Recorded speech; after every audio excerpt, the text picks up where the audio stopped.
বুঝেছো? কি নাম তোমার? সুন্দর। তুমি তো অনেক লক্ষ্মী, শান্ত, সুন্দর, এই জন্য তোমাকে ভালো লাগছে। চল যাই। কই গেল সব? চলে গেছে। তুমি অতি বাড়া বেড়েছো। Sorry sir. আমাদের এই ইউনিভার্সিটির একটা সুনাম ছিল, আজকে তোমাদের এই কয়েকজন ছেলের জন্য ইউনিভার্সিটিটা বদনাম হয়ে যাচ্ছে। এই ছেলেটাকে আমি বকলাম, ছেলেটা আমল দিল না, চলে গেল। এই মেয়েটাকে ও তোর কাজিন সিস্টার। কেমন আছো তুমি? ভালো। আমি ভালো নাই, গতকাল থেকে অনেক জ্বর। তোমার জ্বর?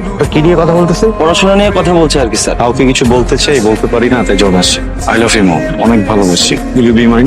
হাঁটু গেলে গেলে কিসের পড়াশোনা? প্র্যাকটিক্যালি বুঝাই দিচ্ছে আর কি স্যার। সরি, জোর করে তো ভালোবাসা পাওয়া যায় না, তাই না? তোমার নাক অনেক থামে, এর সাথে বিয়ে হবে তোমার, সাথে তোমাকে অনেক আদর করবে। আসে। I love you too. মালটা মনে হয়